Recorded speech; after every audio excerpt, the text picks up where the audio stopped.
мэрэгчлээ үүлэн дунд подкастын маань энэ удаагийн дугаар эхлэхэд бэлэн болоод байна. За ингээд миний та бүхэндээ танилцуулах, та бүхэндээ авч ирсэн дараагийн зочин бол Нисдэг Ямаа буюу Улаанбаатар хүрэлцэн ирсэн байна. Хэл шинжээч, орчуулагч, мэрэгжилтэй контент бүтээгч хүн байгаа. За урьдчилан үзэгчтэй. Урилга хүлээж авч ирсэн баярлаа. Баярлаа. За та бас өөрийгөө жоохон тодорхой танилцуулаач. За тэгээ Улаанбаатар гэдэг нь юу шиг нөгөө намайг анх төрөхөд 15 хоногтой байхад надад Баттөр гэдэг нэр өгсөн. Тэрнээс өмнө Улаанаас аахгүй. Тэгээд тэрийг оруулаад Улаанбаатар гэхээр би Улаанбаатар төрсэн болохоор Facebook дээр Улаанбаатар гэдэг нэрлэлтэй. Гэхдээ яг миний бүтэн нэр бол Батболдын Баттар болох нь давхтай. Тэгээд өөр юу гэдэг лээ. Тийм хэл шинжээч гэдгийг хэлсэн. За нэг тийм юм байна да. Тэгээд яг Нисдэг Ямаа гэдгээр нэг Instagram дээр бол хальт танигдсан байгаа. Тэгээд тэрнтэй холбогдуулаад нэг юм асуух гэсэн. Энэ юуны сүв вэ? Юуны сүв вэ? Брэнд нөө? Гоо зүгээр. Үнэ. Үнэ та би Ямаанаас юм бодож байна.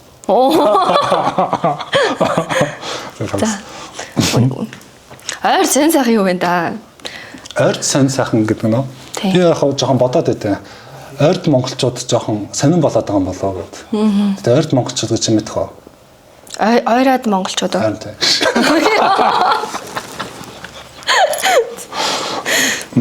Таны хувьд таны ажил үйлс би яг тантай ингэж ярихгүй бол айгүйх юу яах юм бэ те? Утгаар нь ингэж айгүйх нэг тийм байгаа. Олзлогдох юм байна. За окей би одоо маш хянамгаагаар тантай ярьж танаас асуулт асуух болно. Яг ажил үйлс гэхээр нэг бас энийг хэлж болох юм те. Үйлс те. Таны ойрын ажил үйлс хэр бүтэмжтэй ямар хуу төвшөнд хэр олон ажил үйлсийг хийж бүтээж явна да. Ариунтай ажил бүтээж явна. За би яг ховдоо подкаст дээр бичдэг. Гэхдээ яг өөрийн хувийн подкаст гэхээс илүү нэг хамт олонны подкаст гэдэг. Тэнгэр Монгол газар гэдэг подкаст очтой. Тэрний нэг дуу хоолой бичлэг гээл асуулт тэр юм бэлдээл. Тэгээ тэрийг эвлүүлчихэд YouTube цацдаг тийм ажилтай. Хэрвээ сонирхч байвал яг та нарын подкастаар өөрийнхөө подкастаар нэг сотолчлаа тийм. За тийм. Ард орчлаарай. Гэхдээ сонирхож үзүүл үзээрэй. Бүр болохгүй бол линкийг нээжээ тавьчаа. Тэнгэр Монгол газар гэдэг нэр нь ямар утгатай юм бэ? Өстой гоё утгатай шүү дээ. За тэнгэр гэхээр яг өнгөрснийг бас тодорхой хэмжээнд хэлж байгаа. Тэнгэр яг тэгэхээр нөгөө өвдөдсөн тэнгэртэй гэдгээр. За. Тэгээд түүхтэй холбогдно. Монгол гэдэг нь бол яг өнөө цагт байгаа одоо үеийн монголчууд. Газар гэдэг нь бол ирээдүйн. Бол өөр хож гэдэг. Тэгэхээр өнгөрсөн одоо ирээдүйд Тэнгэр Монгол газар байнгын мөнхийн хэлхэнд оршно гэдэг утгасан хэлдэг. Нэг тийм гоё хөвгтэй. Тэнгэр Монгол газар гэж хэлэхэд олон сэтгэл санааны жоохон огшаал байдаг. Би гэхдээ нэг тэнгэр газар юу лээ? Тийм шашны бүлгийн талаар сонсч ирсэн байна. Тэр шиг Монгол гэдгийг байхгүй тэнгэр газар үлээ. Та сонсч ирсэн Солонгос нэг тийм шашин. Мөний мэдгүй. Тэрийг бас сонсох юм шиг. Тийм үү. Тэнгэр газар гэдэг нэг тийм шашин байт юм билээ. Яг миний хийж байгаа подкаст бол юу гэрлийн өрхөө гэдэг хүмүүс байгаа. За. Нийтээр ер нь бол улаач нар байдаг. За. Тэгээд онгод эдсийн сургаалыг хүмүүст ингээ хүргэдэг гэхүүтэй. Тэгээд айлгах боломжоор нэг Монгол гүн ухааныг ойлгох, тэгээд түгээх, цорот толох гэсэн үйл хэрэг хийж байгаа. Гайхалтай. Маш гайхалтай үйл байна. За нэвтрүүлгийн эхний асуултанд орох байлаа. За манай нэвтрүүлгийн эхний асуулт маань таны 10 жилийн тухай асууна. Та 10 жилдээ ямар хүүхэд байсан бэ? Хаана төгссөн бэ? Нөгөө 10 жил гэхээр нэг жоохон төвөгтэй юм. Би ингээд энэ тэнд ингээд сурцсан. Эхлээд цэцэрлэгт Монгол цэцэрлэгт ээж байгаад шууд Орос сурвал сураад. Тэгчээ шууд Вьетнамд очиад Орос сурвал сураад. Тэр нөгөө боловсролын нөгөө тогтолцоон систем арай жоохон өөр. Зааж байгаа арга барил нь өөр. Тэгэхээр ингээд нэг юм дасж байгаа л нэг өөр юм руу ороод те. Тэгчээд Монголд ирсэн чинь манай нөгөө өмнө байсан анги жоохон өөр. Яг хандаа сургалаар явсан. Миний сурсан юмнаас илүү юм сурсан байсан. Тэгээ би Монголд ирээд би энийг мэдэхгүй байна гэж. Тэгжсэн чи жилийн дараа Монгол сургууль руу орсон. Тэгсэн чи бүр нөгөө барьцгүй болоод Монгол юм сурж авах болохоор тэгээ нэг гайгүй явж байгаа л 20 морь сурж байсан. Тэгэл яг гайгүй болж исэн чинь Москва явцсан. Ахаа Орос. Тэгээ дахиад Орос тэгэл ямар Орос хэлээ мартчихсэн чинь Оросоо яваад нэг юмрхөө байдалд. Тэгээд энийг бүр яг юу хэлэх гэдэг юм гэхээр нөгөө хүүхдүүд чинь ингээд эхнээсээ дуусна нэг системээр явчихвал уул нь бол ингээд барьцтай бүх юм сураад болдсон шүү дээ. А минийх гэсэн чинь ингээд доголдолтой явцсан. Тэгээд дандаа ингээд нэг юм ингэсэн муу сурлагтан болж байгаа, сайн болж байгаа, буцаал муу сурлагтан болоо, сайн болж байгаа, муу сурлагтан болоод. Тэгээд нэг тиймэрхүү байдлаар л явсан да. Сурах арга барил нь гинт өөрчлөгдөд тахлаар. Тэгээд нэг хэсэг өөрөө нэг тэнэг хүүхдэн болоо. Тэгээд яг тэгэхээр дандаа нэг муу сурлагтан л байсан да. Тэгээд яагаад тэгж олон гадагшаа явдаг гэсэн юм? Аав ээж гэр бүлийнх нь. Ааха. Гадаад ямных нь байсан байхгүй. Ямар гоё. Тэгэл дагаал тий явдаг байсан байна. Энэ яг хөө зүгээр сул тал давуу тал гэж байгаа. Яг хөө сул тал нь бол яг тийм хүмүүсийн мэддэг юмуудыг бас мэдэхгүй байх талтай. А гэхдээ давуу тал нь гэхээр ямар нэг юм хайрцаглагтай гаггүй. Тэр талаар их давуу талтай болоо гэж боддог. Тэгэхээр нэг юм. Гэтэ юу юм биш. Гадаад оюут биш гадаад сурагч байсан гэсэн үг шүү дээ. Одоо очсон улстай. Тий? Оросд очингуудаа гадаад сурагч, Вьетнамд очингуудаа бас гадаад сурагч. Вьетнамд сурж исэн хэрэг сонирхолтой юм тий? Тий. Гэхдээ яг Вьетнамд очиод сурах гэсэн чинь Вьетнам сургууль намайг авахгүй болохоор Орос сургууль. Вьетнам дотроо байдаг Орос сургууль. Элчингийн сургууль сураад тэгэл явсан да. Тэгээд яг хизээ өөрийгөө нэг ухаантай бэ гэдэг юм гайгүй толгойтой байна гэдгийг мэдсэн гэвэл их сургуульд хэлний бэлтгэд ороод тэг бүх гадаадуудтай яг нэг нөгөө төвшнөөс ингээд сурж эхлэхэд онц сурж байгаа байхгүй. А тэр болтол би дандаа нэг муу сурлагтай байсан. Тэгээд 10 жилдээ яг төгсөх үедээ л нэг гайгүй нэг сурж эхэлсэн байна. Харин чихэн гоож эхэлжсэн гэхэд. За гадаад сургуульд сураад ингээд 10 жилийн ингээд туулж байгаа шүү дээ. Тэр хооронд ерөнхийдөө одоо гадуурхал хэрвээ гадуурхал гэдэг нь юу яг төрөөнийхтэй холбогдуулаад гадаад сурж байгаа нэг жоохон зажигч шүү дээ тийм. Монгол хүүхдүүд нэг тэгж тоглох боломж байдаг. Хэдхэн хүүхдүүдэд тоглол. Тэгээд Монголд ирсэн чинь манай монгол хүүхдүүдийн сэтгүүн нэг хөөр болсон байсан. Яг нь миний мэд хүүхдүүдээс арай өөр. Тэгээд би ч гэсэн өөр болсон. Тэгээд яг ихэндээ ингээл найзууд байж яснаа тэгээд сүүлдээ ингээд миний гаргаж байгаа үйлдэл үг хэллэг арай өөр болоод тэгээд нэг тийм гадуурхагдаад эхэлж байгаа байхгүй. Тийм тэгэхээр яг тэрэн дээр бол би яг тийм буруу муруу гэж хэлэхгүй. Зүгээр л тийм нөхцөл байдал нь тэгэл өрнөцсөн. Тийм нэг хэсэг болсон. Та ер нь тэгж нөө найзуудтай болж чадахгүй яг ийм олонхын дунд ингээ оронгууд яг нэг ондоошл байгаад байсан гэсэн үг шүү. Тэнгүүд юу дээрлэхч ер нь дээрлхүүлдэг байсан уу? Тийм. Тэгдэг л тэгээд зодон цохой хийдэг. Тэгээд яг хөө мэдээж ингээд баг-багаар ингээд найз нөхдөггүй болоод эхэлж байгаа шүү дээ. Тийм чинь нөгөөдөл нь ингээд холуулаа болоод ирэхээр бид илүү хүчтэй гэдэг утга санаагаар тэр нэг хүүхдээ ингээд жоохон дээрлэгдэх юм. Гэхдээ тэрэн дээр бол би яг тэгж яахгүй нөгөө хүмүүсийг бол нэг тэгж буруу муруу гэж бол хэлэхгүй. Яг эхэндээ бол хүмүүс нөгөө хүмүүн байдаг нэ хүмүүн төрлөختөн. Хүмүүн төрлөختөн гэдэг чинь адууслаг шин чанартай байдаг. Тэгээд адууслаг шин чанартай жаад хүн чанар руу хизээ ордон гэхээр нөгөө бусдыг хайрлах, инэрх, тэтгэх, дэмнэх, хамгаалах гэдэг чанар хөг сэдэлтэй болсон үед хүн чанартай болдог гэж ярьдаг юм лээ. Хүн чанартай болсныхаа дараа эргэн болдог гэдэг. Дасаг жаяг тэрийг эдэлдэг мэддэг.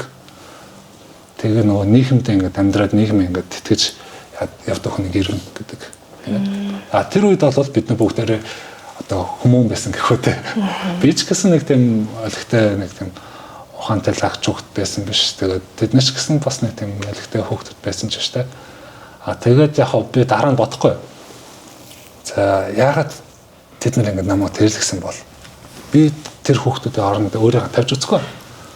Тэгэхэд нэг за бүгдээрээ биш юм аа гэхэд зарим нь бол нэг тодорхой хэмжээнд нэг тийм сөрөг хэм шингээсэн байж магадгүй гэж бодсон. Гэр бүлээ ч юм уу та төрөл садан ч юм уу найз нөхдийн донд ч юм уу.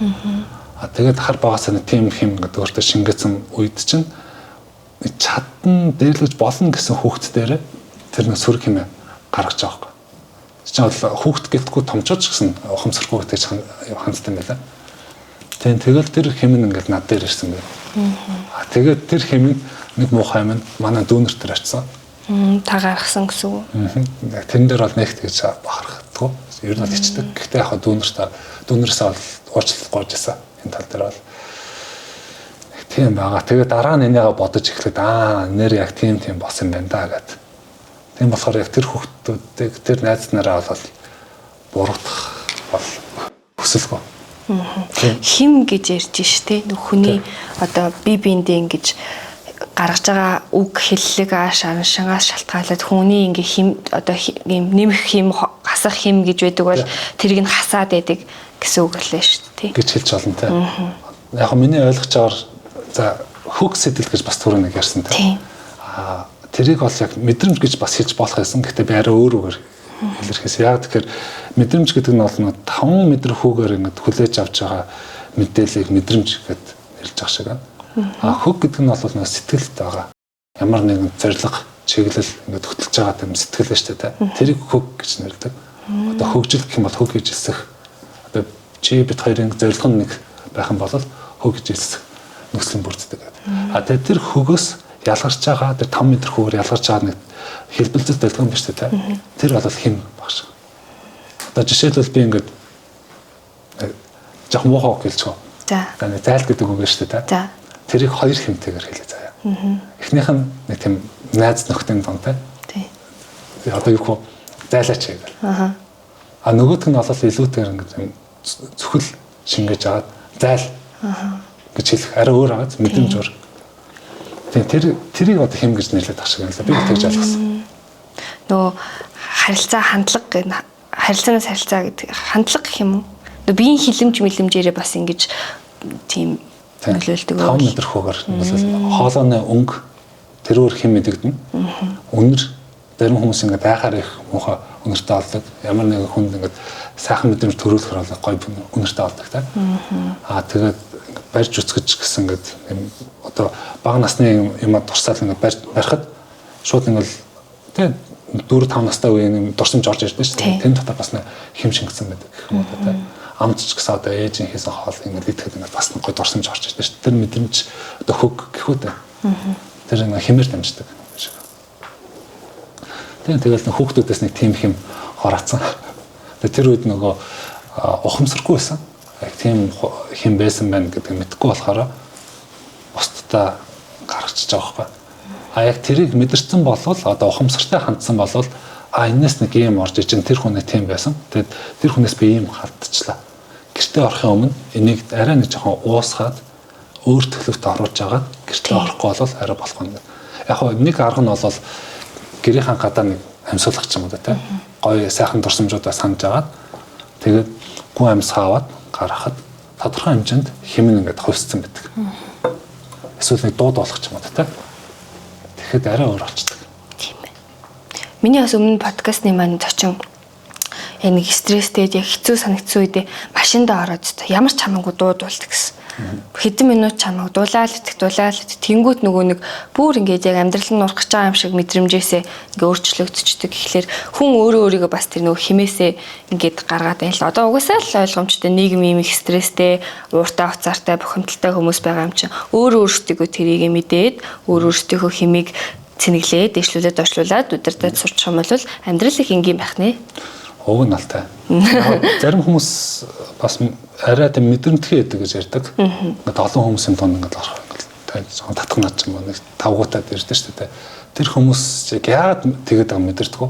Яасан гэсэн чинь олон хүмүүсийн хэм нэгэд автагдаад зөндөө хэмтэй хүмүүс байгаа шүү дээ. Тэр болгоны ингээд мэдрэх гэхээр ингээд гачим бочдаг. Монголчууд дээр үед бол нөгөө нүүдэлч ард түмэн тэгж зочин мочнтой байхгүй. Нэг зочин ороод ирэхээр ингээд нөө тухайн гэрийнх нь уур амьсгал нэг жоохон тодорхой хэмжээнд өөрчлөгдөж шүү дээ. Тэр болгонд амар мэдрэмтгий болсон байсан. Тэгэл адуу мал байгальтай харьцаж байгаа тэр хэмиг илүү их нөгөө ойлгоцсон. Тэгээ заавалчгүй үг хэлэхээр биш зөвхөн хүнийг ингээд хэмээр нь тандчихдаг гэсэн. Одоо цаг үед тэр жоохон дөжирсэн гэхүүдээ хотын суурин иргэншилд амьдарч байгаа болохоор байнга хэмтэй ингээд харьцаж байгаа болохоор хин юу вэ гэдэг ялгаж салгаад байдгүй. Сураагүй. яг одооноос ингээд ухамсартай хандаад ирэх юм бол цааш сэтгэл зүйн хувьд бол нэлээд их хэрэг болох одоо хогтхон юм шиг гэж ойлгосон. Би ингэдэг байхгүй ерөөсөө ингээд юм одоо хүн ингээ гонигтай байлаа гэж бодсон шүү дээ. Гонигтай байх юм бол тэр хүн ингээд жоон гонигтай юмаа ингээ ярихаар ч юм уу гонигтай байгаа илэрхийлэхийг ингээд эргэн тойрны хүмүүс ингээд дагаад ингээд яачдаг шүү дээ. Ингээд нэг юм хүндэрчдэг шүү дээ. Би ерөөсөө тэгдэггүй байхгүй зүгээр ингээд тийм үг гэж гिचэнгүүтээ яг туслахгүй бол ингээд зүгээр ээж тэгээ бас стресстэй хүн байх юм бол тэр хүний стрессийг бас ингээд авдаггүй өөрөө ингээд тайван байгаад байхгүй. Тэгэхгүй яг саяны шиг одоо ингээд дуулах ч юм уу жоохон нэг юм нэг бясалгал хийж байгаа юм шиг нэм авраа шүү дээ. Тиймэрхүү юмд орохоор тэрэнд аим автаад идэгин. Тэр хөвхөний одоо юу л ахтаа нөгөө чип гэж байгаа шүү дээ. Тэрнээсээ шалтгаалдаг ах. Бас онцлог гэж байгаа шүү дээ. Хүний заяа гэж байгаа. Заяа гэдэг нь бас их сонирхолтой. За яг миний хувьд гэх юм бол хин нэг жоохон гонигтай юм ярих ч юм уу тэ. Тэр үед би ингээд улан баясаад байдаг. Яаж аа гэхээр тэр хүнд ингээд тэр мэдрэмж эсвэл хөгсөд ингээд хуваалцах шаардлага байгаа даа шүү дээ. Тэгэхэд нөгөө сонсох хэрэг нөгөө хүн дэргэдэнд байж ч тэр хүн сэтгэлээ бодлонтой. Тэгэхээр яг тэр нөхцөлд орохоор би сонсож өгч тэр хүн тусалж чадах юм байна. Миний хэрэгцээ гарч байгаа юм байна гэдэг. Тэгээд сонсохдоо би их баяртай сонсдог гэх үү. Яг хүн болгон тэгдэггүй. Хүн болгон өөр ханддаг. Зарим нь бол хамтдаа навс унчих гэдэг талтай, зарим нь ингээд над шиг хүмүүс ингээд баярлаад байдаг талтай тий. Баярлаад туслаад ингээд анхаарал тавьдаг гэсэн. Тий. Тэгээд заяа гэдэг юм байна. За энийг бас нэг газ хэлэхгүй бол за хүмүүс ялангуяа заавалжгүй шилжилтийн насны өсвөр насныхан гэлтгүй хүн болгонд мэдхэд хэрэгтэй гэж боддог юм гэвэл заяа тавилан гэдэг юм байна. За чи заяа тавилан хоёрын ялгаа хийе гэж бодож байна. Яг жинхнээсээ одоо тийм хүний зураг төөрөг ингэж хүн төрдөг. Тэгээ тэр төөрөг нь байдаг бол амьдралынхаа амьдрах ёстой өөртөнд өгсөн одоо нэг ур чадвар ч юм уу заяагдсан зүйлийг заяа гэдэг юм болов. Одоо бурхнаас ч юм уу тэнгэрээс хувь тавилангийн өгсөн юмыг заяа гэд тавилан гэдэг нь болохоор яг амьдарч байгаа нөхцөл байдлыг нэлт юм болов. Энэ нь тэгж хэлж болно. Яг түрүүн хэлсэн заяагдсан гэж байгаа шүү дээ. Тэгэхээр энэ орон зай газар нутагтай улс оронд энэ цаг хугацаанд нөгөө төрсэн байна. Тэгэхдээ тэрний ганц төрхтэй биш энэ удам хугацаанаас 2 удам хугацаа нийлж иж тэр хүн төрж штэ тэ. Тэгэхээр тэр удам хугацааны бүх сайн муу гэсэн мэдээллийг өөртөө шингээж төрж байгаа хүн болохоор тэгээ нэр нь ч гэсэн заяагдаж байгаа штэ өөрөө сонгоогүй байхгүй. Хэнийг заяаж өгч байгаа болохоор тэр заяа гэдэг. Тэгэхээр хүн бол өөрийн гэсэн тийм онцлогтой. Энэ талаас бол тавилан гэхээр ямар нэг юм өөрөө бүтээж явдаг. Одоо жишээлбэл би ингээд нэг хүнтэй суугаад хүүхд гаргалаа гэхэд тэр хүүхд бол миний тавилан. Тэгэхээр тэр хүүхдтэй бол энэ нь бол заяа нөх. Тэгээ энэ заяа тавилан хоёр хоёулаа ингэж нийлж явдаг гэж ярьд юм байна. Тэгээ яагаад энийг ярьж байгаа гэхээр нөгөө хүн өөрийнхөө үн цэнээ мэдэх хэрэгтэй гэж ярьдаг. Үн цэнээ мэдхийн тулд өөрийгөө заяа таних хэрэгтэй гэж. Яг хаанаас төрч шүү миний гарвал юу вэ гэдгээ мэдээд авчих юм бол бусдаас арай онцлог гэдэг нь мэдээд авчдаг. Өөргөө мэдээд авчдаг гэхэд одоо үн цэн гэдэг нь бас их сонирхолтой ядаргатай. Зүгээр сонирхолтой надад. Хоёрын ялгааг мэдэх ба. Үн цэн. За би танаар шууд тайлбарлуулъя. Шууд. За үн гэхээр юмны өртөг одоо жишээлбэл энэ аяхтай сүг чи 5000-аар зарж болно. 5000 гэдэг нь бол үн. Цэн гэдэг нь энэ юу үлдэж барж байна вэ? Жишээлбэл би одоо энэ сүүг уухад миний ам цангааг тайлна. Миний одоо биенд байгаа тэр бодисыг одоо юу хөө? Кальцийг нөхөн. Кальцийг нөхөн гэдэг одоо хангаж өгнө гэх үү тэ. Шин тэжээл болж өгнө гэсэн. Тэгэхээр намайг одоо өнөөдөр жишээлбэл би ингээд өсөж явж исэн бол нэг аяхтай суу уучаад миний үлэг тодорхой хэмжээнд дарчих хэмжээнд. Тэгэхээр энэ бол цэн болоод ирж байгаа. Цэн гэдэг нь бол уцны цэнэг гэдэгтэй төстэй. Зүгээр миний одоо жишээлбэл энэ утас шүү дээ. Энэ цэнэг байхгүй бол энэ өөр юу ч хийж болохгүй байхгүй. Цэнэг байж ч би энэгээр залгаж олж जैन, интернетээс юм харж олж जैन, дуу бичлэг авч олж जैन. Тэгэхээр энэ цэнтэй болоод ирж байгаа. Үлдэж байгаа, үлдэж барж байгаа болохоор. Тэгэхээр үн цэнэ мэднэ гэхээр нөгөө өөрийнхөө онцлог, өөрийнхөө хийж чадах юм гэт бүх нөхцлөө тодорхойлоод Тэгэхээр хүн гээд арай өөр болоод ирдэг. Би энийг би байхгүй бол энэ байхгүй мэн гэдэг мэдчихдэг. Тэгээд 5 үнцэн байна гэж ярьдаг. За заяагцсан бүх юм одоо за би дүүнэртэйгаа энэ тодорхой хэмжээний заяатай. Нэг айл өрх бүл төрсөн гэдгээр. Тэгээд цаашаа бол миний оюунаар арай өөр. Мэргэжил лидер гэдэг. Эд би яг тодорхой хэмжээнд арай өөр хэрэгэл ашигладаг. Тэгчээд цаг хугацаа. Тэгчээд хамгийн сүүлд нь хим гэдгээр нөгөө тодорхой хэмжээнд би эрчим ялгаруулж шүү дээ. Тэрийг хэлдэг. Одоо энэ бүх юм хараад үзчих юм бол бусдаас ондоош гараад ирдэг. Тэгээд за би байхгүй бол яах юм? Гэхээр зөндөө их асуудал гарч байгаа шүү дээ. Би байснараа энэ юм бүтчихин. Гэт хараад үзэхээр хүн ер нь бол нэг сэтгэлийн готрол орохоо байждаг. Яг би байсан ч байгаагүй ч яалаа гэсэн сэтгэл зүйтэй хараад тодорхой хэмжээнд энэ сэтгэлийн готрол орчих гаддаг тал гэж ярьдаг байлаа. Дараагийн асуулт маань сошиал бүлэгтэй холбоотой. Таны контент бүтээгч болохоор ерөөхдөө одоо ингээ олон хүмүүсийн дунд байна шүү дээ. Одоо нэг рeel нь л гэхэд нэг сая үзэлт бол гарч байгаа шүү дээ, тий? Сүүлд нэг хамарсан тий. Ерхий одоо яг хийдэг яг төрөл жанрын контентууд нь болохоор яг ийм зах зээлдээ бол гарц аягүй сонирхолтой.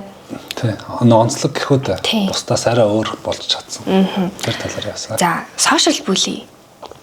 За, сошиал бүлэг гэхээс өмнөх үеийг ярих юм бол яг дээрлэлт гэж ярьж штэ тий. Тэр яг миний ойлгож байгаагаар хүн тодорхой хэмжээнд тэр яг нэг цэгцлэх хэрэгтэй болов гэж бодож байгаа.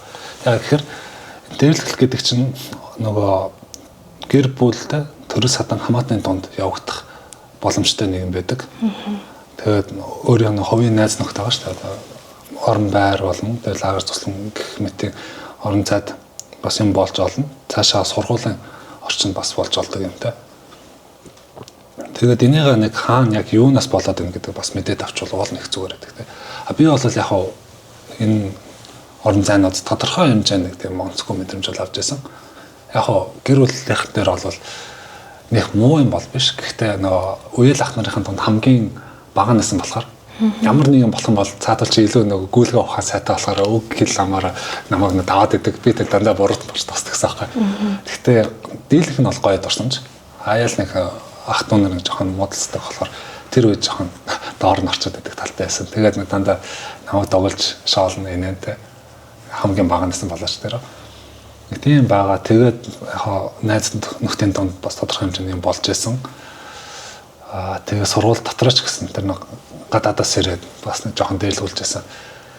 Тэгээд тэрний нэг давуу тал болон сул тал гэж байдаг. Сөрөг болон эрэг үр дагавар гэхүү дээ. Яг мэдээж сөрөг нь бол сэтгэл зүйн нэг тийм шарах шиг юм бол авч байгаа. Тэгээ нэг хэсэг хугацааны дараа сэтгэлийн готрол нэг бас орж байгаа. Тэрийг олон даван туулах юм гэх юм бол нэг бясалгал лидер гэх тийм юм хийсэн. Давуу тал нь гэх юм бол үг дааж сурах. Тэгээд дэлхийн янзын юм орж ирэхэд бол нэг тэгж тоохгүй сэтгэлээр унаад байхгүй. Харин ч илүү ингэдэг нөгөө хурцсан ч юм уу те ингэдэг тийм уушууд ясан гоё ингэдэг. Нэг тийм адреналин гэдэг юм байдаг ш. Тийм их ялгардаг болсон. Тэгээд сүүлд за эхлээд за нэг ганц хоёр юм орж ирэхээр нэг жоохон тэрүүн нэмээс салганж байгаа л орчихдаг гэсэн. Сүүлд бүр 50 болоод одоо бол би сошиал бүлэг юмд амар дуртай болсон. Яасан гэсэн чинь нөгөө Facebook тэ Instagram-ийн алгоритм нь яг ямар нөгөө бичлэгүүдийг илүү их хүмүүст хүргэж яана гэхээр илүү хандлттай бичлэг. Тэгэхээр хин нэгэн орж ирээд хэрүүл өтөхөд өөр нэг хүмүүс орж ирээд өмөрч байгаа байхгүй өөр үнцэг гаргаж ирээд тэгэл тэрийг хараал байсал өө найз тэр юм харьцаж ин илүү комент өсгөж ин окей cool нэг тийм хандлагатай болсон байлаа. Хүний уусаал бүтээлийн хүргэжил байвал одоо тэгээд муулсан үг нь өөрт чинь наалтахгүйгээс хойш юмаа л хүргэе даа гэсэн бодолтой болсон байна шүү дээ тий. Тэгээ яг муулж байгаа юм дээр бол хоёр юм бол байгаа. За нэг нь бол өнгөцгөө муулж байгаа шал хэрэггүй юм дээр хүмүүс зүгээр стрессээ гаргах гэж муухаар дууддаг. Бас нөгөө түрүүний ярьсан шиг өөр нэг хүнээс авсан химээ өөр юмд гаргаад тийм байгаа. Тэгэхээр бол тэр өнцгөөс бодоод үзэхээр за нэг хүн жоохон хэцүү одоо нэг гэр ахуй юм эсвэл найз нөхдөд ажил хэрэгтэн жоохон асуудал гарч тээ гэл тэл өнгөрдөг. Нөгөө юм гэх юм бол илүүтэйгээр яг улс суурьтайгаар ингэ шөмжилсэн юм байдаг. Тэрийг хараад их баярлалтай. Ашгүй хин нэг намайг шөмжилж чинь тээ. Би бол яг тэг яг үнэхээр мэдээж ингэ хүмүүс талархаж байгаа, намайг дэмжиж байгаа, инээж байгаа, хамтдаа ингэ хөдөлж байгаа хүмүүсийг хараад их баярлаг. Гэхдээ тэрнээс илүүтэйгээр би шүмж илүү их шимтэж уншдаг. Энэ дээр би нэр алдсан биш үү. За дахиад чинээрээ хийхгүй шүү. Окей гэж баярлаа гэж биччихдэг. Тийм талаа. Тийм уусаа шүүмжлэх тэгээ бас доромжлох гэдэг чинь хоёр өөр ойлголт байгаа даа шүү дээ. Яг шүүмж гэхлээр яг мэрэгжлийн талаас нь одоо за энэ дээр алдсан байна, тэн дээр алдсан байна. Доромжлох гэхээр энэ дүүгээрээ бас юм ялгаатай л та. Тэнгүүд хүмүүс одоо сүүлийн үед нөгөө нэг юм шүүмжилж штий. Чи яагаад шүүмж хүлээж авахгүй байгаа. Наваг бас тэгдэг хүмүүс ер нь байдаг болсон байхгүй сүүлийн үед. Ингээд чи шүүмж хүлээж аваач. Яагаад шүүмж хүлээж авахгүй байгаа юм бэ гэх. Тэнгүүд би тэгээд нэг юм амираар хэлсэн хараал марлж штий. Тэнийг муу юу муу гингүүт нь шүүмж гэж хүлээж авах хэрэгтэй юм шиг. Яг дээр манай Монгол өвгдөөс нэг ухаан байлаа. Яг юун дээр нь анхаарах ёстой вэ гэхээр сайн уу муу юу гэдэг дээр анхаарах биш, ярьж гин үү гэдэг дээр анхаарах гэдэг. Яг тэгэхээр ярьж л байвал тэр уул мөртэй байна л гэж байгаа. Хүмүүсийн дурсамжинд байна гэсэн үг. Үйл хэргийн мөртэй байна гэж байгаа. Ярихгүй байх гэх юм бол хамгийн хэцүү. Яг тэгэхээр чи өдөө хүртэл зөндөөх амьтны амийг таслаатай, зөндөөх оромл усыг ингэж ашиглачаад тэгээд хинт юу ч хийгээгүй явж байгаа гэхэр чинь харамсалтай зү. Тэгэхээр яг ярьж ин гэдэгт нь л анхаарах гэж. Ярьж ин гэдэг чинь бол илүү бодис байдал. Сайн уу муу юу гэдэг чинь бол зүгээр хүний хэмжигдэх юм. Тийм. Ёс зүйн суртахуун л юм шүү дээ. Тийм болохоор би яг ярьж ийн гэдэгт нь л анхаарч байгаа. Янзтай. Таныг тийм асуултанд хариулж чадсан болоо. Чадлаа. Маш гоё өнцгүүдийг гаргаж ирсэн. Гэхдээ яг миний энэ асуултууд дээр орсон зочин бол айгүй гоё өнцгүүдийг гаргаж ирдэг байхгүй. Тэгээ тэр надаас амар би бас өөрөө нэг шинээр контент хийж байгаа болохоор бас энэ сошиал бүлэд ингээд тодорхой хэмжээнд өртөж байгаа. Тэгээ бас жоох хүүхэд байгаад идэг. Тэнгүүт аль талаас нь харж болох ингээд юм за ингэж харж болно, ингэж харж гин би ингэж харж байгаа болохоор гээд тэр болгоноос нь би бас ингээд давхар суралцаал явж байгаа да. Тэгээ яг тэрэн дээр яалтчгүй юу гэдэг юм бэлээ. Миний анзаарснаар бол сошиалар ч гэсэн цахимаарч гэсэн та хэм дамжиж орж ирд юм бэл. Тийм. Тэгээд тэр нөхцөлд ингээд жоох ингээд салгалаад жоох муухай санагдаад онцгой болоод ирж штэ та. Тэгэх юм бол яг хэсэг тийм хэмээ задлах юм уу хийж олно. Арх дарснаас өөр штэ. Арх дарс бол хэрэгөө давстаа усч юм уу та. Давстаа усанд орох. Давс чинь өөрөө хөсөөсөө ням бактерийг задлж өгдөг. Тэгээ нөгөө хүний биенээс ингээд нэг жоохон эвгүй юм гарч байгаа шалгарч байгаа шүү дээ. Тэгэхээр давстаа усанд орсон байхад нэг 5-10 минут хэвтсэн байхад тэр юуг нь задлж өгöd тэгээ устай хамт хамаг хэмээн аваад явчихдаг. Тэгэхээр хүний сэтгэл зүй харцангуй гайг болчдөг. Нэг тийм арга байгаа. Эсвэл зүгээр орон зайгаа жоохон хариуцахыг гэх юм бол ганг юм уу тэ аргал хамаал уугуулчихад чинь угийн нөгөө анхаар байгаа тэр бактерийг задлаад хариуцчихдаг. Тэгэхээр яг тэр орчин нөхцөл байгаа. Одоо жишээлбэл би энэ чинь ингээд муухай ашиглаа гэхэд хэсэг хугацаанд энэ чинь жоохон язг болчихно. Уг нь байснаас арай өөр сэтгэл зүй төрүүлждэг. Тэгээд арц гангаар тэрийг гайг болгочихвол нэг бол гал. Гал бас нөгөө нэмийг задлалтай шүү дээ. Тэгээд гэртээ нэг галаа бадраацсан байхад бол тодорхой хэмжээнд гайг болчихдог гэхүүт. Тэр шаардлагатай гэх юм бол бас спиртээр нэг жоохон хариулж байна. Гэхдээ спиртээр нэх хөрөөд авах шаардлага байхгүй. Өөр ямар нэг болж бүтгүй байх бол гадуураар нэг спиртээр дөрөгцөн байхад бол тэр чинь өсөөсөө ням бактерийг задлждаг болохоор нэг тийм их аргууд бол байна. Тэгээ сошиал бүлигийн эсрэг хийх арга хэмжээ гэхүү. Уцаа ингээд хариулаад. Facebook-ыг гаргаж ирж байгаа харцсан дээ ингээд. Тийм хүмүүс бол байгаа шүү. Хэрэгжилж үзүүл үзээрэй. Тэгээ хоёлаа одоо гоё таны style image-ний талаар ярилцъя. За дээл.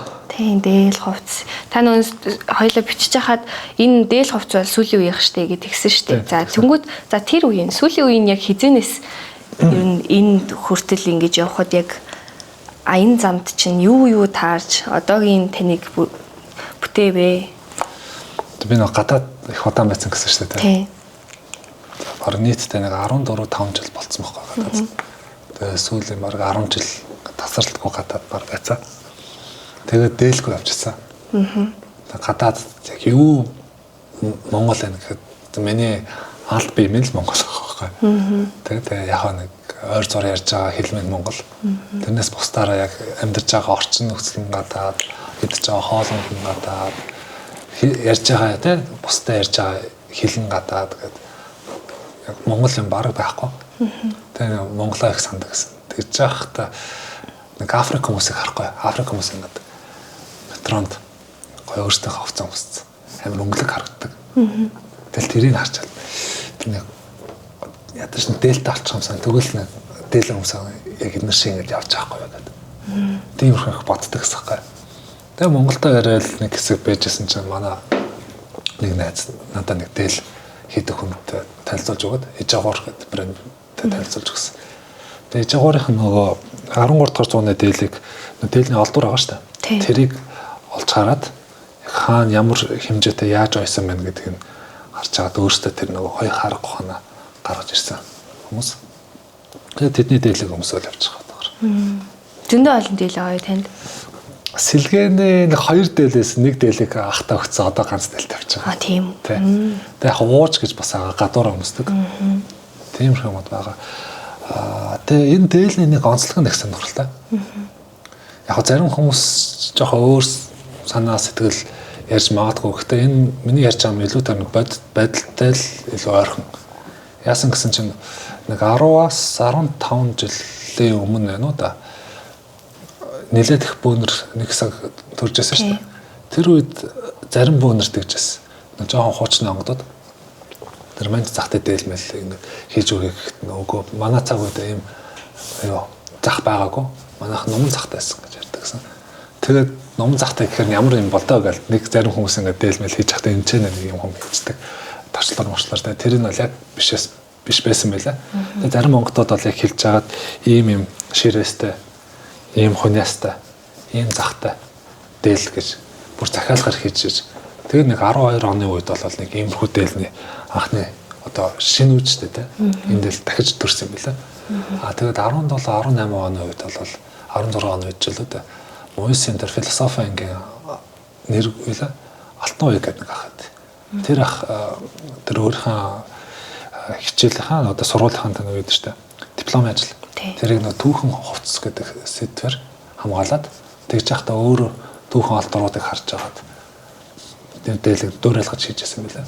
Зөндөх дээлэг нэлээ туршилт хийж тэр дээлэг гаргасан гэдэг. Тэрнээс хойш тэрийг яг ярьж яаж байгаа гэхээр эхлээд бөөнөртэй яг иймэрхүү төрлийн загварын дээлэг гаргасан чинь хэдэн жилийн дараа шинжлэх ухааны зүгээс эмтэй төстэй дээлэг гаргаж байгаа байхгүй. Тэгээд эхлээд бэлгэн төрүүлж авд юм байна. Бэлгэн төрүүлснийхаа дараа арга нь явд юм байна. Тэгээд хүмүүс яг арга бэлэг гэхээр бас нэг бүрэн гост одоо ойлгохгүй ч магадгүй. Би ч гэсэн бүрэн гост ойлгохгүй ч магадгүй. Гэхдээ яг миний ойлгож байгаагаар бол бэлэг гэдэг нь бол сэтгэлгээ. Тийм. Арга нь бол тэрийг үлдэх арга ухаан. Тэгээд эхлээд хүн сэтгэж ээж тэрийг үлддэг те. Тийм хийх аргыг нь олдог нэг. Тийм ер нь л тийм байна. Тийм штэ. Та одоо мэдж байгаа юм. Тэр шиг яг энэ нөгөө одооны энэ дээлэн дээр яг гарчиж байгаа байхгүй. Эхлээд бэлэг талаараа энийг гаргаж ирсэн. Тэгчээ дараа нь арга талаараа гаргацсан байхгүй. Тэгээд эцсийн үр дүн нь бол төстэй. Тийм байна. Тэгээд би энийг 23 оны 11 сард авчихсан. 9 сард очиж хүнтэй ярьж агаад тэгээд баахан юм хүм янзлуулж агаад энэ бүх бүс мөсөө нэгтгэхэд 11 сард бол яг энэ дээлтэйгээ готалтайгаа бүстэйгээ боссон гэх үү те. Бөөшгүй. Яг зүгээр л яг энэ язгуур соёлоор боссон гэж байна. Таны үс чинь та үсээ хэр удаа оруулж байгаа? 10 жил. 10 жилээ төгсөөл ус оргосон. Яасан гэсэн чинь би рок хөгж юм сонирхдаг. Рокстар олно гэл. Тэгэл сүүлдээ за өсөө оргуулъя гэдэг. Илүү нэг тийм Монгол соёл гэхүүд байна. Тэрийг бодвол дээр үед манай Чингис хаан халимаг хөстөөс болоо гэж боддог үгүй байхгүй. Тэгээ халимаг ус чинь гадаад соёл болохоор би илүүтэй Монгол соёл руугаа тэмүүлэл. Тэгэл өсөө орсон. Монгол соёл руугаа тэмүүлэх болсон шалтгаан чинь ерөөдөө Монголоо сансан байх нь ш. Тэмүүд яг Монгол улстай ингээд байхыг хүсэж байсан. Тэгээ түрүүний ярьсан нэг үн цэн гэдэг байгаа шүү дээ. Тийм. Ямар нэг юмны үн цэнийг мэдмээр байл тэрийг зүгээр байхгүй болгоод үзчих гэдэг. Төсөөлөд үзчих ихний хэлжинд ядчих. Тэгэхээр яг юу болох вэ гэдгээ бодохоор за жишээлбэл хүмүүс ингээд Монголын үн цэнийг мэдгүй байгаа байхгүй. Өнөө цагт хүмүүс Монголыг муулдаг, монголчууд нь өөрсдөө Монголыг муулдаг, гадныхыг магтан туулдаг та. Тэрийг ингээд хараад жоохон дургуутдаг байхгүй. Одоо жишээлбэл ингээд танаа аав ээж чинь би муулаад байл чам чамар санагдах бай. Нухай. Аав ээж өмөрнөс тэ. Тэрэн шиг л тэгээ Монголыг муулахад би их дургуутдаг, Монголыг хөмөрдөг. Яа тэгэхээр би нөгөө Монголоос холуур байсан болохоор Монголынхаа үн цэнийг мэдээд илүү мэдэрсэн. Тэгээ ядчил одоо юу гэх юм тэр гадаад тэр ааруул нь штэ хөдөлгөөний ааруул. Надад тэр ааруул нэг юм жижигхэн ааруул тэ 5 евроор ч юм уу 10 евроор цаанд би шууд авах байсан. Танч байхгүй. Яг тэл байвал олон шууд уусан штэ тэр гэж. Яасан гэхээр яг тийм ааруулныхаа тэ үн цэнийг мэдэрсэн байхгүй тийм. Ганц ааруулч биш бүх юм дуу хуур тэ агаар гэдэг. Тэгээ Монголд ирэхдээ өөр юм бэл.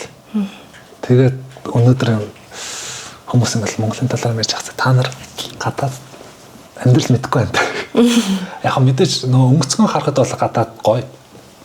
Гэхдээ гадаад цаана асуудал зөндөх байдаг. Тэгээд тэрийг Монголтойгоо ингээ харьцуулаад үзэхээр Монголд илүү их давуу талууд байгаа гэдэг байхгүй юу? Илүү гоё боломжууд. Гэхдээ яг өнгөц биш. Цаана. Тэрийг мэддэггүй. Дэрэгдэн байгаа юм их үнэлдэггүй. Тийм байлаа. Тэгэхээр юмсын үн цэнийг илүү их мэдрээрээ өөрийнхөө үн цэнийг тогтоогоорой тэ. Яг үн цэн гэдэг нь тодорхой хэмжээнд юмны одоо учир, юмсын учир гэдэг. Энэ аягны учир нь юу вэ? Тэ. Энэ учрыг мэдчих юм бол босож юмтай одоо харилцсан явагдаж байгаа тэр уялдаа холбоо байгаа шүү дээ. Тэрийг мэдээд авчдаг. Тэр уялдаа холбоог мэдсэн тохиолдолд цаашаага тэр нөгөө зүй тогтолыг мэдээд авчдаг. Тэгээ энэ Монгол сэтгэх бол яг энэ юм байл. Зүй тогтолоор нь хардаг, бүтнээр нь хардаг. Энэтэй холбоотойгоор нэг гоё хэрэг ярих уу? За. Одоо англиар бол кейс гэдэг байгаа шүү дээ. Монголоор бол хэрэглэг. Тийм. За энэ бол яг Монголтой нэг холбоо. Гэхдээ түрүүний ярьсантай холбоотой. Юу гэхээр Польш гэхэлгүй Европт хэдэн зуун жилийн өмнө хамаг чонуудаа агнаад дуусгасан байл да. Ер нь бол баг чонгоо үлдсэн байсан. Яасан гэсэн чинь нөгөө атом аланд нь хохиролтойсэн. Тийм. Ахаа за. Тэгээд за энэ атом алыг гэдэг энэ чоны бүгдийг устгахчий гэдээ устгацсан чинь 20 жилийн өмнө Польшийн нэг хэсэг нутагт хүмүүс хоолны хордлогонд автсан байна. Тэгээ нэг хэдэн ухаантай шинжээчд очиад судалгаа хийж хагаад нэг шийдэлд хүрсэн гэсэн. Ямар шийдэл вэ? Чон тавь гэдэг. Чон автагш бол. Яасан гэсэн чинь чоны тэгээд тэр чон нутагшуулсны дараа 5-10 жилийн дараа хоолны хордлогын дараа асуудал нь харилцсан гэж. Яасан гэсэн чинь нөгөө чон нэг амтныг ингээд иддэг байх биш таараа шүү дээ. Тэр амт нь цаашаа нөгөө хулганы гэдэг гэсэн юм л да. Тийм. Тэгээд тэр хулган цаашдаа нөгөө өт хорхоо гэдэг. Тийм. Өт хорхоо нь тэр нөгөө тарсан будаа одоо юу будаан ч таашаа ногоо могоо нэгддэг. Тэгээд тэр ногоогоо ингээд өтөнд идүүлсэн ногоо хүмүүс идэггүй шүү дээ. Тийм болохоор тэр ногоогоо баахан нөгөө юугаар химийн байцаар ингээд хамгаалцдаг гэсэн. Тэр нөгөө хөрс ус агааранд нөлөөлөд тэгээд тэр хоол ундаар нь дамжаад тэгээд тэд нар хордлогонд ороод байсан. Тэгэхээр яг юмсын тэр утга учир уялдаа холбоо зүй тогтолыг ингээд таньж мэдээд засаж байгаа. Тэгэхээр энэ дэр хоёр сэтгхүү гараад байгаа. Нэг нь бол шинж тэмдгэх дээр нь толгуурлаад шийдэл гаргасан байна. Тэр нь яасан гэсэн чинь адуу малын барьж идээд байсан болохоор устгах чинь байна. Энэ бол өнөө цагийн сэтгхүү гэхүүд арай нэг барууны одоо шинжлэх ухааны хамстай те. Ямар нэгэн асуудал гарвал шууд шийдэж байгаа гэдэг. Нөгөөх нь бол мөн чанар дээр тулгуурсан. Мөн чанар гэдэг нь юмсын гол утга учиртай хийж явах үйлдэлтэй нь харж агаад уялдаа холбоог нь харж агаад окей гэд бүр цаадах юм шийдчихдэг. За монголчууд яагаад энэ сэтгүүр илүү сэтгэдэг гэсэн мэт нүүдэлчтэй амьдрал байгалийн тулгын шаардлагатаар юмыг заавалчгүй ажиглах шаардлага гардаг гэнэ. Тэгэхгүй бол нөгөө ажиглахгүй болохоор элдэн янз хохирол үүсч гэдэг. Тэгэхээр нэг үзэгдэл гарахаар энэ юунаас болчих вэ гэдэг цаадах ингээд ухаад үзэж жагаад юмсын зүй тогтлын илүү хардаг болсон гэж би явахад бол ойлгодог монголчуудын хөндлөлт болохоор суурин иргэншлийн хүмүүс бол илүүтэйгээр ингээд илүү тайван амьдрах бүх юм ингээд гартан байдаг болохоор тэгтлээ тэг цаадахын утга учрыг хаагаад ах шаардлага тэгтлэх тулгараад байдгүй мэдээж яг тодорхой хэмжээнд тулгарч гэсэн яг биднийх шиг ингээд жишээлбэл нэг газар нутагт очиад нутаг сэлгэж шүү дээ. Тэгэхээр тэр газар нутгийн бүх юмуудыг таньж мэдэхгүй болол адуу малнд нь хохиролтой байдаг болохоор хохирлоо бодоод байдаг. Тийм бодогцсон. Тэгэхээр яг өнөөдрийн миний тэр өөрийнхөө амьдралынхаа талаар ярьж байгаа юм нь зүгээр нэг амьдралаа ярих гэж хэрэгөө. Зүгээр тэр амьдралаар нь жишг болгоод нэг ийм харах үнцэг байгаа. Тэгээд аль болох уялдаа холбоог нь гаргачих гэж үзэл хичээж байгаа юм. Тэгэхээр нөгөө бодит амьдралыг илүү харж үздэг юм болов уу гэж бодож байна. Тэгэхгүй нөгөө ёс зүй, сайн муу, хар цагаан, зөв буруу гэдэг өнцгөөс хараад үзэхээр бүгдээрээ зөвхөн болчдаг, бүгдээр буруу болчдаг. А бодит амьдралыг хараад үзэхээр зүй төглөөр нь бодоод үзэхээр энэ чинь ингэсэн юм байна штэ гэдэг. Ядаж сэтгэлийн хувьд нөгөө хүлээн зөвшөөрөхөд амар болчдаг. Нөгөө би нэг найзаасаа асуусан байхгүй. Манай найз ингэ логик гэж ярьж байсан. Логик сэтгэлгээ байхгүй гэдэг. Тэгэхээр би надаа монголоор юу гэж орчуулах вэ гэсэн чинь манай найз зүй тогтол. Тэгэхээр логик сэтгэлгээг ярьж байхдаа зөв зүй тогтлоор бодох юм бол гэж ярих юм бол монгол хүний сэтгэл бодолд илүү ойр. Тийм. Бас хүчтэй сонсогдож шүү дээ. Гэж байна. Тэгээ гадаад үгүүдийг аль болох боломжоор монгол үгээр орлуулад хэлэх юм бол утга төгөлдөр болоод ирдэг хөөе гэж анзаарчихсан. Жишээлбэл менежер гэдэг үг шүү дээ. Тэр ингээл хайж яснаа сүүлд нэг үг болсон. За. Уйлгаач. Уйлгаач. Уйлгаач. За. Одоо ямар нэг юм уйж нийлүүлж ажил үйл хэрэгээ бүтээдэг хүнийг уйлгаач гэж нэрлэдэг болов гэж би хавьд ойлгосон. Тэгээд маркетер гэж шүү дээ. Тийм. Монгол үг нь тодорхой хэмжээнд орлож болох хөглөгч. Яг хэр тэр арт түмнийг хөвлөж өгч байгаа байхгүй баг сэтгэлийг бэлдэж өгч байгаа, дэвсэж өгч байгаа. Энэ хүмүүс тим хүмүүс энэ тэр хүмүүс ингэж бараа бүтээгдэхүүн танилцуулах юм бол тэр хүмүүс ингэж хүлээж авах юм байна.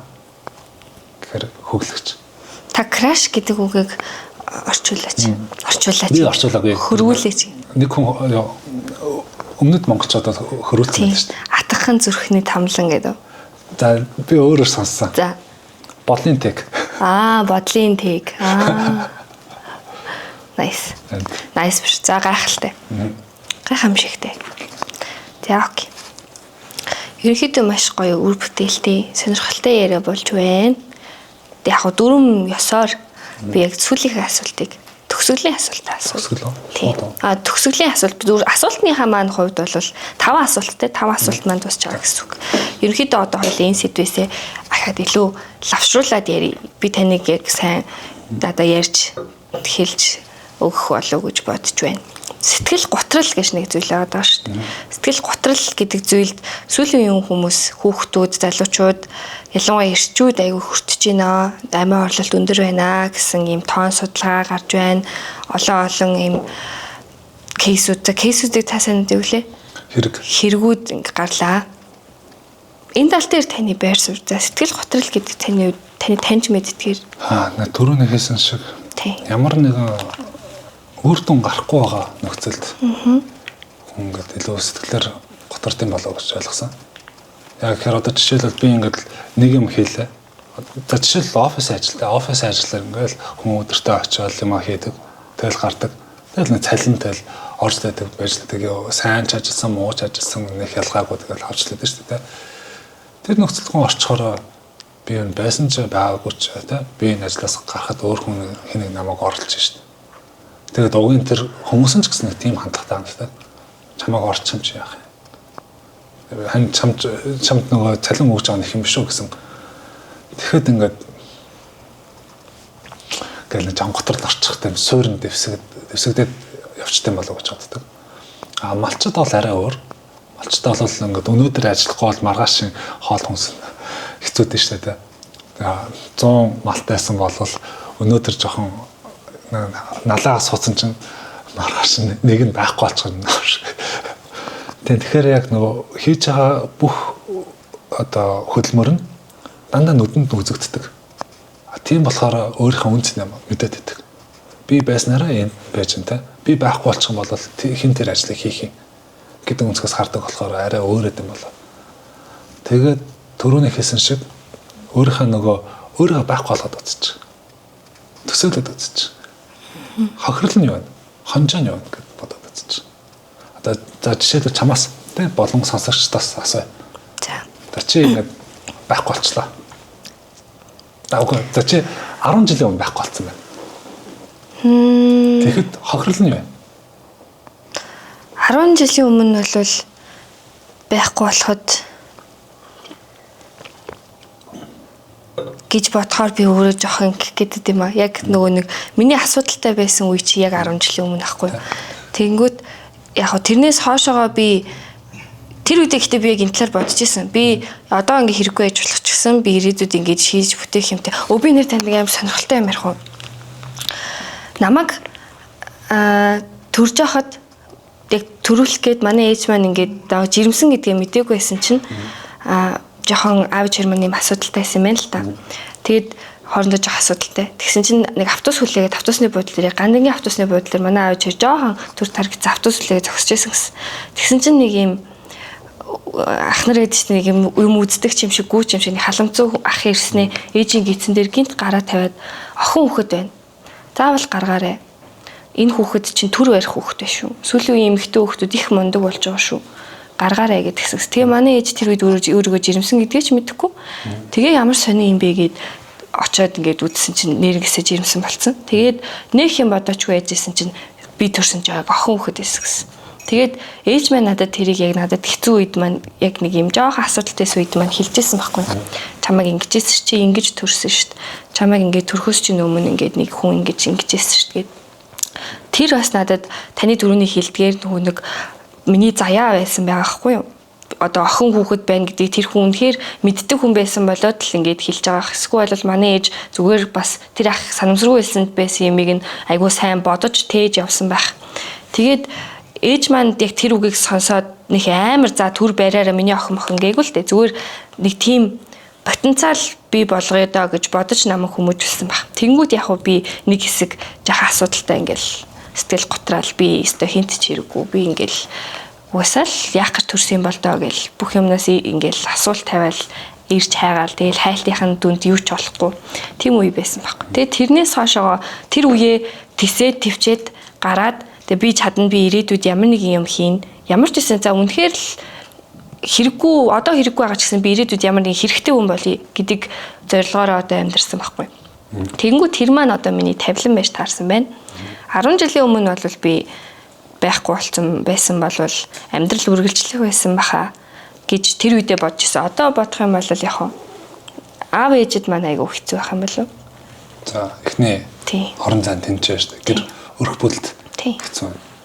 Тэшиндээ аав ээж нь насан туршдаа тэрийг бодож байгаа шүү дээ. Цаан сар мараар хүмүүстэй уулзж байхад бол золгож байхад бол нэг л жоох эйгүй шүү дээ. Хүндий хэцүү. За тэгээ тэрнээс өөр ямар орон зайд хохирол. Тэгэл ангийн хүүхдүүд таньж мэддэг хүн болгон тэгээд намайг нэг 10 хэдэн жил 11 12 3 настай хүүхдийг болвол таньдаг байсан хүмүүс бол бүгдээрээ л тийм чухал орон зай байсан ч байгаагүй ч дурсаж явах болсон байна. Танаа багш магч нь тийм ухаад авсан юм шиг нэг хүүхэд байхгүй л болох байсан баг л та. Тэгээд тэр хүмүүсийн оронд өөрийгөө тавиад үзтээ. Хэцүү. Тэгээд за чи одоо өнгөрсөн 10 жилдээ бас тодорхой хэмжээнд хийж бүтээсэн юмуд байна шүү дээ. Тийм. Тэр юм чинь бас байхгүй болсон гэсэн. Тэгээд цаашдаа ирээдүйдээ хийж бүтээхтэй. Цаашдаа ирээдүйд одоо олон хүүхэд гаргаж байна уу те. Тэр хүүхдүүдийн тэр дүүрэх орон зайг нь тасалчихна гэсэн. Тэгэхээр өөрийнхөө үнцэнд өнгөрсөн одоо ирээдүй гэдэг талаас бас харж үзээд бүх тэр боломж гэдэг хараад үзэх юм бол хүн болон өөрийн гэсэн дүүрх орон зайтай байдаг гэж ярьдаг. Тэр талаас бодоод үзэх юм бол сэтгэлээр готрох нь харцсангүй гайгүй болох хэвээр. Онцлогоо мэдчих шүү дээ. Үнцэнэ мэдчих болохоор. Тийм байна. Тэгж одоо мэдх юм да. Та одоо ингээд тэнгэр онгод одоо ингээд өвөг дээдстэй ингээд сонсоход гэж ярьж байсан шүү дээ. Тэнгүүд за амин хорлолт гэдэг зүйлийг яг тийм тэнгэр онгод юу гэж хүлээж авдаг вэ? За яг төрөний үнцгийг бол тодорхой хэмжээнд бол ярьж байгаа. Уялдаа холбоотой ямар нөлөө үзүүлдэг. Тэгээд цаашаа бүр сайн ярих юм бол амин хорлол ганц хүний амиар тогтдоггүй гэж ярьдаг. Яг замдаа бол тогтгоо байгаа ч гэсэн цаашлаад дараагийн хүний амийг авдаг гэж ярьдаг байдаг. Тэгэхээр бас нэг. Одоо жишээлбэл ингээд нэг газар ингээд нэг хүн амиа хорлцсон байхад цаашаа тэр нь 10 болох магадaltaй. Цаашаа 100 ч болох магадaltaй. Араас. Тэгэхээр тийм тэр талаас бол ярьж байгаа. Зүгээр зүй тогтолцоо ярьж штэ. Хөнгөдөөсөө. Тэгээд зөв ихтгэл үнэмшлээ одоо орон зайд гэхүүд тэгж ярьдаг. Амиа хорлсон гэхээр байгаль ихтгэлгээ уурладаг гэдэг. Чамд ийм илүү чухал баялаг юм өгч яхад чи тэрийг хөсөр хайлаагаад тэр сүнсэнд таниулахын тулд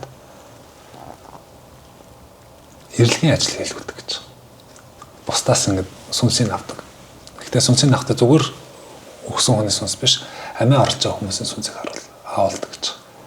Тэгж яхахтаа тэр амиа хорлохын өмнөх нь юу болж байгаа гэдгийг бүгдийг харуулад амиа хорлсон үед юу болж байгаа, амиа хорлсны дараа хөрөлм юу болж байгаа бүх юм эхнээс нь дуусна харуулдаг. Нөгөө сүнстэй хамт. Тэгээд хэдэн жил тэр үйл хэрэг хийж байхад тэр сүнснийхээ гол руу мэдэрдэг. Би нэг дахиж хийхгүй гэдэг. Тэгээд буцаад хүн болохдаа амиа хорлох гэж үзсэн шүү дээ. Тэгэхээр ингээд дотроос нь амьдрах хүсэл ингээд төрөөд идэг. Ундраад идэг гэхүүд. Би яагаад тэгэхээр тэр чинь айц явж байгаа. Би дахиж тэрийг тоолмааргүй байна гэсэн сүнснийхэн тэр зүүн мэдрэмж нь дотроос нь зэрэгдэг. Тэгж бол тайлбарлаж байлаа.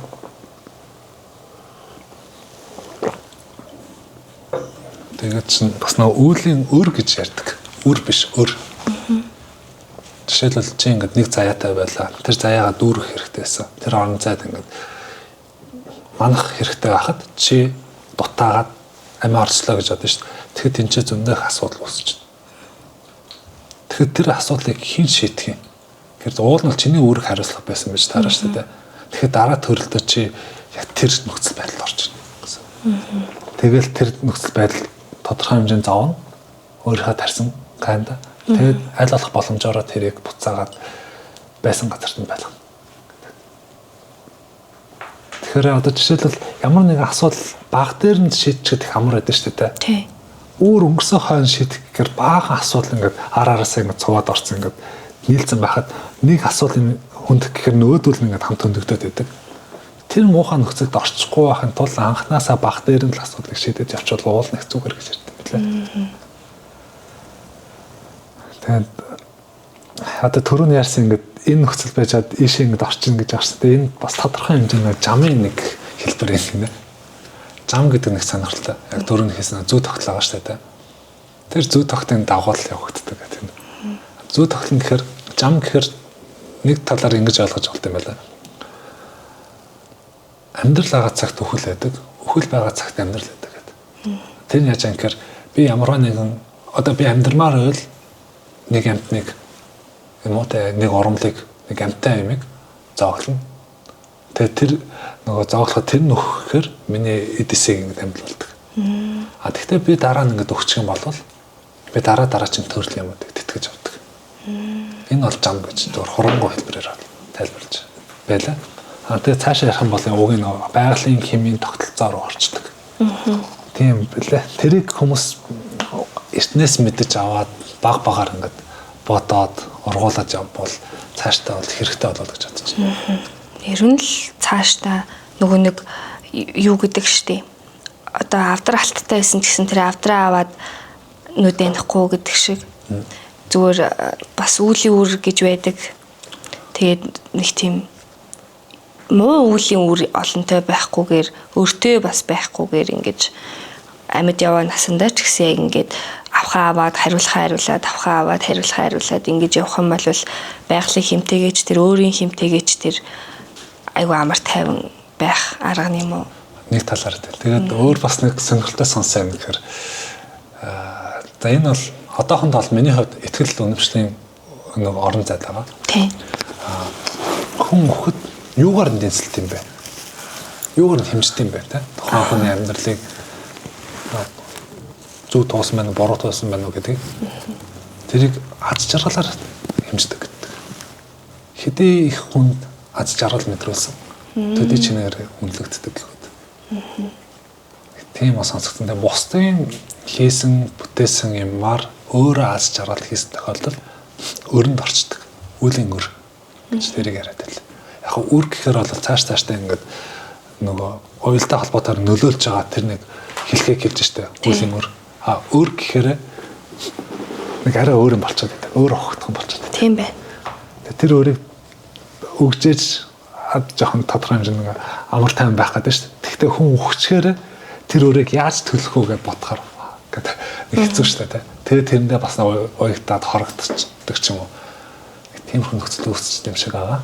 Тэгэхээр одоо байгаа дээр аль болох ямар нэгэн хүн нэг өөртөө биш. Яг хөө мэдээж мөнгө төрийн өөр байх юм байгаа л гэхдээ хүн дүртэй гэж байна. Доош тэ ямар нэг үйл хэрэгээр тэр өрүүдэл цаашлаж авчвал өгөхөд амар санаа зовох гэдэг. Тийм. гэж л ярьд юм байлаа. Би бас нөгөө таныг яг нөгөө шашинлаг талаас чинь бас ярих гэхлээр жоохон санаа зовоод л юм л та. Бас нөгөө нэг яг ийм тэнгэр онгод дээдс гэд яриад явах чи бүр нэлийн урт зүйл болоод явах учраас яг таны өөрийн тань хийдэг подкастнаас бас таныг одоо сонссон хүн маань сонирхоод тэр талаар нь лавшруулаад сонсох юм бол арай дээр юм болов уу гэж би бодлоо. Тэнгүүд яг би танаас яг нөгөө нэг хүсэжсэн асуултнуудаа асууад тэгээ хариултнуудаа яг авсан болохоор миний хувьд бол болсон. Яг энийг зарим хүмүүс бол яг шашин гэж бол ярилна те. За. Тэгээ яг сүүлд би бас нэг чамраа нэг зураг явуулсан шүү дээ те. Тий. Нэг онгод дэцүүд нь ярьж байгаа нь бол шашин гэд ярьчаар нөгөө хоосон ихтгэл үнэмшил мухар сүсгийн төвшөнд орчих гэдэг гэдэг. Үзэл гэд ярих юм бол илүүтэйгээр ямар нэгэн тодорхойлсон. Тэгээд тэрэн дээр дөрүүлж хөдөлж байгаа юмыг бол үзэл гэж хэлдэг гэдэг. Тэгэхээр би аль болох тийм тэнгэр шашин машин шүтлэгтэй гэж ярихаас илүүтэйгээр тэнгэр үзэлтэй гэж ярьсан илүү зүгээр юм бол яа тэгэхээр энэ дээр нэг юм тэр бурхан дэдэг энэ бурхан дэдэг гэж ярихаас илүүтэйгээр зүй тогтол нь энэ шүү энэ ийм учиртай замын хэлхэнд ингэж уялдаа холбоо байдаг шүү. Тэгээ хим гэдэг анзаараарай арга билгээ тэнцүүлээрэй тэгээд тэнцүүлээрэй ч гэсэн ингэж ашиглаарай. Тэгээ өөрсдийнхөө ажиглаарай. Өөрсдийнхөө тэр төлөв байдлаа ажиглаарай гэж ярьдаг. Тэгжээч илүүтэйгээр ухамсартайгаар амьдардаг шүү гэдэг. Тэгээ яг хүмүүс одоо өнөө цагт монголчууд за нэг энийг монголчуудын тагш гэж бодоод үзэн шүү дээ. Тэгэх юм бол монгол хүний тагш 3 хэлбэрт байна гинэ. Тэгээ нэгт бол алт бие. Одоо энэ махан бие. Хоёрт бол сэтгэл бие. Гуравт бол бодол бие гэж хувааж байгаа. Энэ 3 бие нь тодорхой хэмжээнд сэвтэй байгаад байна гэж ярьж байгаа. Сэвтэй байна гэхээр энэ тагш нь жоохон цоорхоо. Ямар нэгэн сүү муу хийхэд асгардаг. Хэсэг хугацааны дараа тогтцдгоо. Тэгэхээр бодоод үзэхээр хөрөнгө оруулалт хийлээ гэж бодсон шүү дээ. Тэгэл баахан хөрөнгө оруулалт хийлээ. Хамаг нь асгарчдаг. Мөнгө төгрөг авлаа, асгарна, эрдэм мэдлэг хийлээ, асгарна.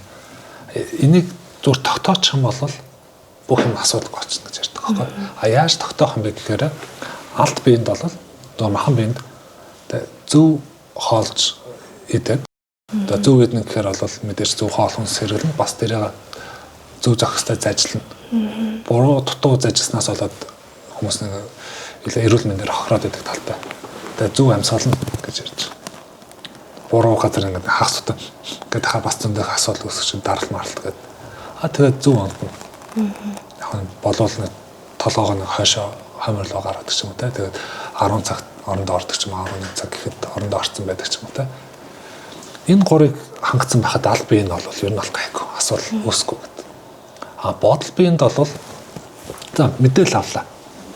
эхний ээлжинд мэдээлэл зур тосоод авчих гэдэг. Тэгвэл зарим хүмүүс ингэдэж ш. Наад чи хотлаа ярьж байна. Хэрэггүй наад хүн чинь тийм. Гэт ямар нэм хэлэх гэхээр ерөөс ингээс очдөг. Эхний ээлжинд тэр мэдээлэл тосоод авчиж ш. А тэгчээ дараа нь тэр мэдээллийн цэгцэл яг энэ дээр ингэж гэсэн тэрэн дээр тэгж гэсэн ийм утга санаа хэлж байгаа. Ингэж танилцуулга гэсэн ингээд дүнэлтэйсэн ингээд бүтцээ гаргачихна. Тэгчээ дараа нь өөрийнх нь дүнэлтээ тэрэн дээр гаргах. Бусад юмтай харьцуулж үздэг ч юм уу яадаг ч юм уу. Тэгэхээр мэдээлэл нь ийм байх юм бол цэгцлээд ирэхээр ийм болчихно.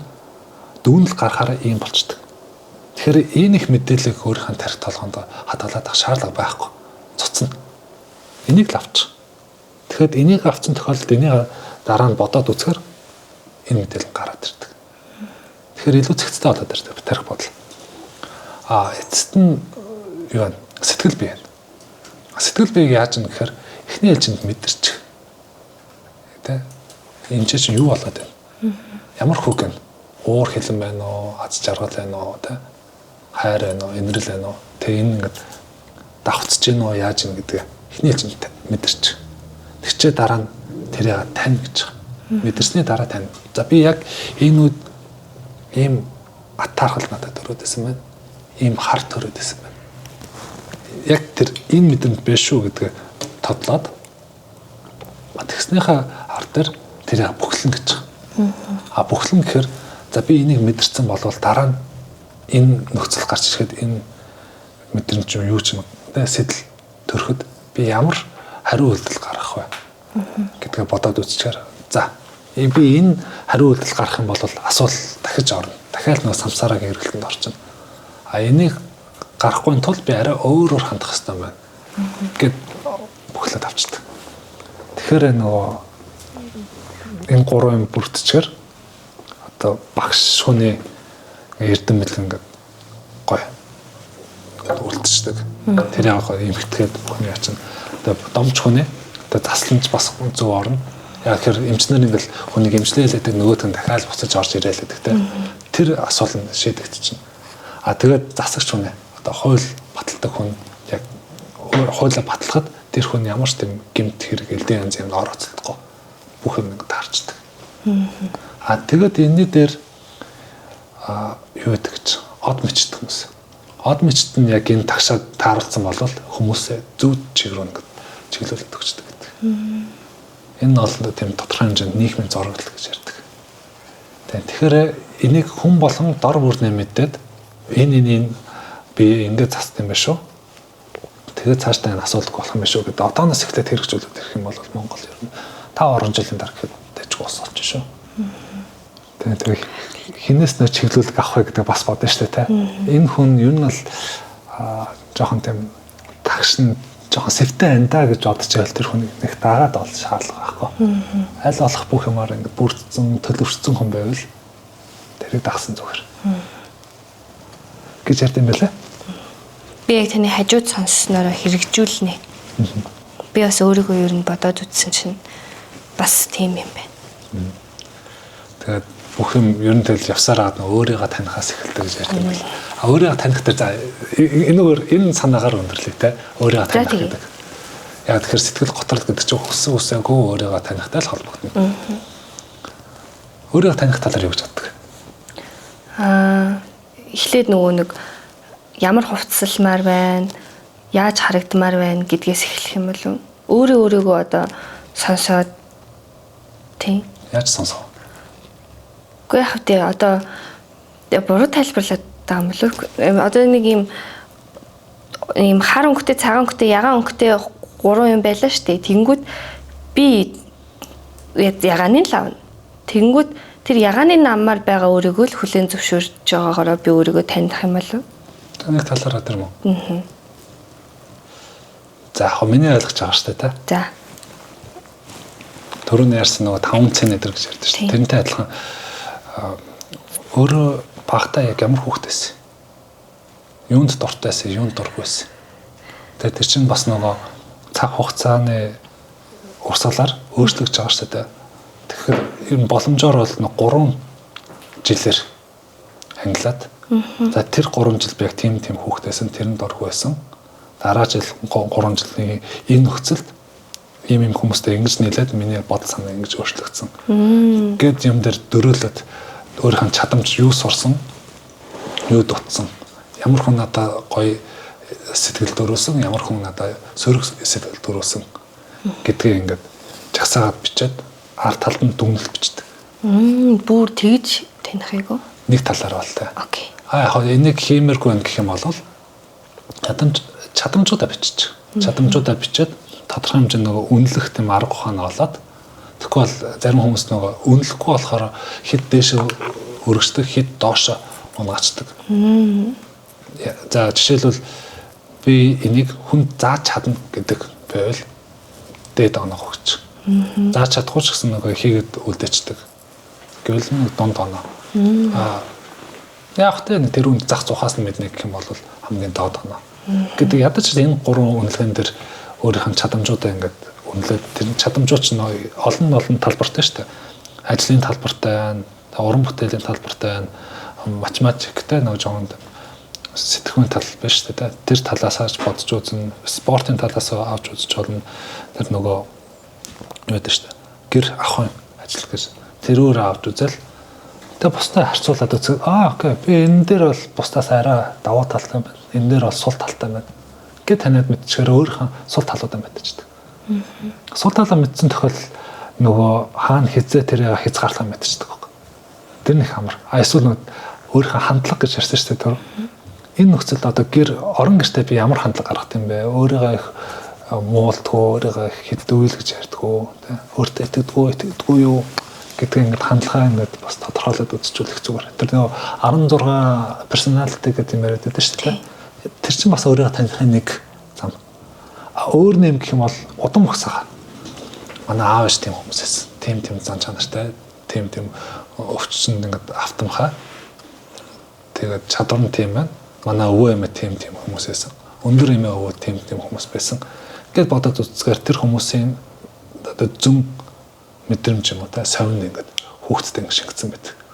Тэгэхээр одоо жишээлбэл манай ээж зураг сайн зурдаг гэсэн. Тэгээ би багасаа бос хүүхдийн дэргэд бол зураг гайгүй зурчдаг гэсэн юм. Мэдрэмжтэйсэн болохоор манай ээжээс өвлөгдсөн. А нөгөө хүүхдүүд чинь нөгөө нэг мэдрэмжийг өвлөж авах болохоор эхнээс нь сурж яхад би бол мэдрэмжтэй болохоор гайгүй зураг болоод байсан. Тиймэрхүү чадамжуудаа бас тодорхой хэмжээнд танад мэдчихүүлэх зүгээр. Тэгэхээр онцлогуд нь гараад ирдэг. Тэгэл бас нөгөө жишээлбэл яг энэ нөхцөл би их дургу. Би энэ дуртай энийг төгшөөхгүй хийдэг, энийг төгшөөч хийдэг гэдгээ бас ялгаад биччих юм бол энэ миний хүсэл мөн үү, миний хясал уу? Яг тэгэхээр жишээлбэл чи ингэж гоё юм хийгээд хахад би тэрийг дөөрөх хийх гэж үзэж байгаа надад болохгүй шүү дээ. Тэгэл би ингээл уцаарлал ингээл бохомд би яагаад хийж чадахгүй юм. Тэгэхээр би нэг тэр шиг хийж чадах юмсан гэж бодож явж байгаа нь миний хүсэл биш байгаа байхгүй. Сэтгэлийн хүсэл биш. Арай өөр юм байгаад байдаг. Тэрийг танад мэдчихвэл болно зүгээр. Бас тийм бас олон хүмүүсийг ингээд бүх хүн энийг чадаад хахад би яагаад чадахгүй байгаа гэдгээ бас нэг өөртөө дарамт үүсэхгүй байх нь шүү дээ. Тэгэл өөрийнх нь чаддаг юм дээр ингээл харах шүү дээ. Би нэг чаддагч яах юм гэдэг. Чинь гоё шүү дээ. Тий. Нэг тэр талаараа бодоод өөрийгөө танаад мэдчих юм бол цааштай. Тэгээд нөгөө энэтэй холбоотойгоор миний санаа нь бол хүмүүс ингээд би 3 жилийн дараа тийм 5 жилийн дараа 7 жилийн дараа 10 жил гэл нэг тийм өөртөө нэг тийм хий хоосон тийм одоо зорилтоо тавьдаг гэх үү. Яг өөрийнх нь чадамжин дээр толгуурсан, хүсэл дээр толгуурсан биш, бодол дээр толгуурсан тиймэрхүү юм тавьчаал тэрэндээ хүрч чадахгүй болохоор ингэ сэтгэлээр готроод идэг. Тэгэхээр яг хандлага нь гадагшаага байхаас илүүтэйгээр дотгошоогоо байх хэрэгтэй болов гэж боддог. Яасан гэхээр дотгошоогоо явахаараа хүн төсөөлнө шүү дээ. Би яг ямар хүн байхыг хүсэж би яг ямар хүн юм бэ? Би хин юм бэ гэд бодоод үзэхээр төсөөл бод. Яг юм хүн гэдэг. Тэгээ энэ хүнийг би болгоно.